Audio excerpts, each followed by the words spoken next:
Smart School announces registrations for new admissions for class 11th and 12th. Admission open till availability of seats. Visit www.spsmartschools.com.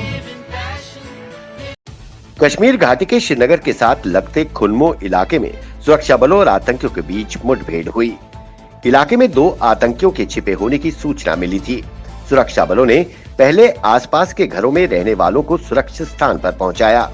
वहीं मुठभेड़ शुरू होने से पहले सुरक्षा बलों ने कई बार आतंकियों को आत्मसमर्पण करने का मौका दिया, परंतु वो नहीं माने और गोलीबारी शुरू कर दी। वहीं सुरक्षा बलों ने जवाबी कार्रवाई में दोनों आतंकियों को मार गिराया। दोनों आतंकी अल बदर आतंकी संगठन से जुड़े थे। जिला किश्तवाड़ के छात्रू उपमंडल में 11,000 फीट ऊंचे नागिनसुर रेंज में फंसे एक बकरवाल डेरे को भारतीय सेना द्वारा राहत व राशन प्रदान किया गया। भंडारकूट में सेना के गुज्जर बकरवाल चेक पोस्ट को एक बकरवाल ने मदद के लिए फोन किया था, जिसमें उसने कहा कि वो अपनी पत्नी, 3 बच्चों और जानवरों के साथ बर्फ में फंसे हैं और भोजन की कमी हो गई है। भारतीय सेना द्वारा तुरंत कार्रवाई करते हुए खराब मौसम के बीच 24 घंटे के अंदर उनको मदद डेरे तक पहुंचाई गई और जरूरी सामान मुहैया करवाया गया। वहीं बकरवाल परिवार ने सेना का धन्यवाद कहा। उन्होंने कहा कि जब भी बकरवाल और गुज्जर समुदाय को कोई जरूरत या समस्या आती है, सेना तत्काल मदद के लिए आगे आ जाती है। जम्मू की थोक अनाज मंडी में जहां स्वास्थ्य विभाग द्वारा कोरोना टेस्ट अभियान चलाया गया था, वहीं अब वेयरहाउस थोक अनाज मंडी में बड़े पैमाने पर सैनिटाइजेशन का कार्य युद्ध स्तर पर किया जा रहा है। इस मौके पर मेयर चंद्रमोहन गुप्ता व जीएमसी चेयरमैन की मौजूदगी में पूरे इलाके को सैनिटाइज किया गया। अध्यक्ष वेयरहाउस ने जीएमसी की सराहना करते हुए उनका धन्यवाद दिया। Lakes and waterways authority Srinagar लवाड़ा द्वारा एनफोर्समेंट एजेंसी के साथ मिलकर ख्वाजा बाजार, Tilbal, Kral Mohalla, Ishwar, ranger top, Sadakadal, friends colony Shalimar और रेनावारी क्षेत्र में एक बड़ा अतिक्रमण अभियान चलाया गया। इस एनक्रोचमेंट ड्राइव में ग्रीन बेल्ट पार्क में गैर कानूनी तौर पर बनी 2 मंजिला इमारत और 1 मंजिला इमारत व निर्माणाधीन दुकानों को मौके पर ही गिरा दिया गया। लोग गैर कानूनी तौर पर कोविड कर्फ्यू लॉकडाउन का फायदा उठाकर कब्जे कर रहे हैं। वहीं लवाड़ा द्वारा ऐसे लोगों को सख्त चेतावनी दी गई है। जम्मू के डिविजनल कमिश्नर डॉक्टर राघव लंगर ने एसएमजीएस अस्पताल का दौरा कर वहां पर बन रहे ऑक्सीजन जनरेशन प्लांट का निरीक्षण किया। उनके साथ कई अधिकारी मौजूद थे। डिविजनल कमिश्नर ने अस्पताल में कई स्थानों का दौरा किया। उन्होंने 250 बिस्तरों की क्षमता वाले निर्माणाधीन कॉम्प्लेक्स का भी निरीक्षण किया। ऑक्सीजन जनरेशन प्लांट के पास संबंधित इंजीनियर ने अभी तक हुए काम के बारे में उन्हें जानकारी दी। उन्होंने कहा कि 3000 लीटर प्रति मिनट की क्षमता वाला ये प्लांट जल्द ही बन जाएगा। उन्होंने निर्माण कार्य जल्द पूरा करने के निर्देश दिए। उन्होंने इस प्लांट के लिए अलग से बिजली के ट्रांसफार्मर का भी प्रबंध करने को कहा।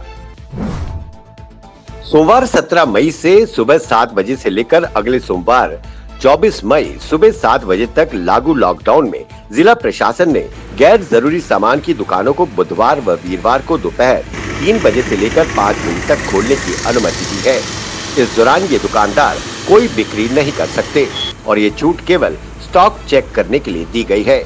प्रशासन के इस फैसले से व्यापारियों में असंतोष है और उद्योग व व्यापार जगत के सर्वोच्च संगठन chambers of commerce and industry Jammu ने भी इस पर नाराजगी प्रकट करते हुए इसमें संशोधन की मांग की है। चैम्बर का कहना है कि इन दुकानदारों को भी सप्ताह में कुछ दिन कामकाज करने की अनुमति दी जानी चाहिए।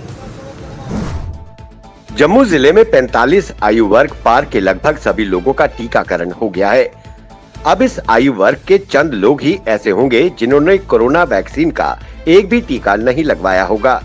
इस लक्ष्य को हासिल करने के लिए जम्मू जिला प्रशासन की ओर से गत रविवार को विशेष अभियान का आयोजन किया गया था। इसमें जिले में 100 वैक्सीनेशन सेंटर बनाए गए थे। इन सेंटरों में दिन भर में कुल 3157 लोगों ने कोरोना वैक्सीन का टीका लगवाया।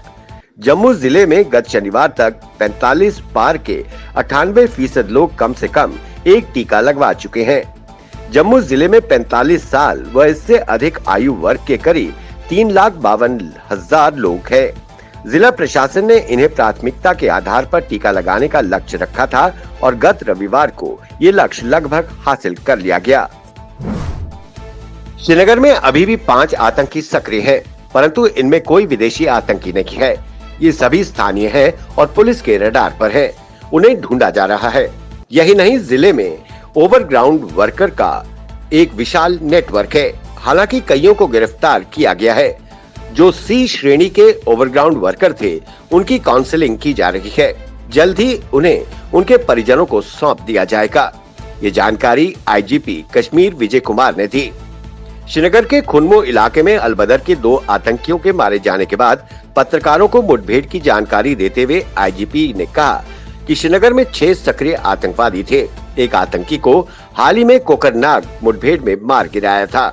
अब श्रीनगर में केवल 5 स्थानीय आतंकी ही रह गए हैं। उन्हें भी जल्द मार दिया जाएगा या पकड़ लिया जाएगा।